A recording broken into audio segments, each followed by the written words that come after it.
നമ്മുടെ സംസ്ഥാനത്തെ കൂടുതൽ ആൾക്കാർ കാത്തിരിക്കുന്ന 65 ലക്ഷത്തോളം വരുന്ന ആളുകൾ കാത്തിരിക്കുന്ന ക്ഷേമ പെൻഷൻ വിതരണത്തിന് വേണ്ടിയാണ്.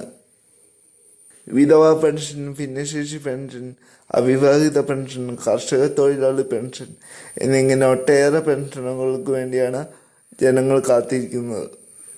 വാർദ്ധക്യകാല പെൻഷൻ എന്ന് തുടങ്ങിയ എല്ലാ പെൻഷനുകളും ജനങ്ങൾ കാത്തിരിക്കുകയാണ്. വിവിധ സ്കീമിൽ പെൻഷൻ വാങ്ങുന്നവർക്ക് 1600 രൂപ വീതം പെൻഷൻ ലഭിക്കും.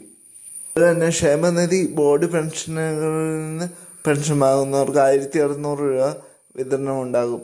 ഇതോടൊപ്പം തന്നെ 1600-ന്റെ കൂടെ തന്നെ ഒരു മാസം കുടിശ്ശിക തുകയുടെ വിതരണം ചെയ്ത് 3200 ആയിരിക്കും കൈകളിലേക്ക് എത്താൻ പോകുന്നത്. 3200 നമുക്ക് ലഭിക്കണമെങ്കിൽ ദയവായി സ്റ്റാറ്റസ് ഒന്ന് പരിശോധിക്കുക. അതായത് സേവന സൈറ്റിൽ കയറി നമ്മുടെ സ്റ്റാറ്റസ് പരിശോധിക്കണം. സേവന സൈറ്റിൽ പെൻഷൻ ഗുണഭോക്താക്കളുടെ ഡീറ്റെയിൽ ഒന്ന് പരിശോധിക്കുക. സൈറ്റിൽ കൊടുത്തേക്കണ ഡീറ്റെയിൽസ് നമ്മൾ പാലിച്ചിട്ടുണ്ടോ എന്ന് ഒന്ന് ചെക്ക് ചെയ്യുക. നമ്മുടെ ആധാർ നമ്പർ ഒന്ന് എടുത്തു വയ്ക്കുക. അതിനുശേഷം ഗൂഗിളിൽ സേവന സൈറ്റ് എന്നൊന്ന് സെർച്ച് ചെയ്ത് ആധാർ നമ്പർ ഒന്ന് അടിച്ചു കൊടുത്താൽ മതി. നമ്മുടെ ഡീറ്റെയിൽ ഫുള്ളായിട്ട് കിട്ടും. അതിൻ്റെ അകത്ത് സർക്കാർ പറയുന്ന കാര്യങ്ങൾ നമ്മൾ ചെയ്തിട്ടുണ്ടോ എന്ന് പരിശോധിക്കുക. നമ്മൾ മാസവരുമാനം ഒക്കെ ആയിരിക്കും അതിൻ്റെ അകത്ത് കൊടുത്തിട്ടുള്ളത്.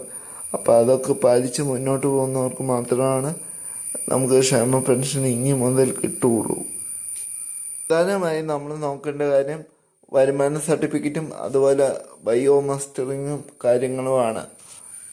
2024 വർഷം നമ്മൾ ചെയ്തിട്ടുണ്ടോ എന്ന്, മസ്റ്ററിങ് ചെയ്തിട്ടുണ്ടോ എന്ന് പരിശോധിക്കുക. 2024 മാർച്ച് മാസത്തിന് മുമ്പായി മസ്റ്ററിങ് ചെയ്തവർക്ക് ഇത് 3200 അക്കൗണ്ടിൽ എത്തുള്ളൂ.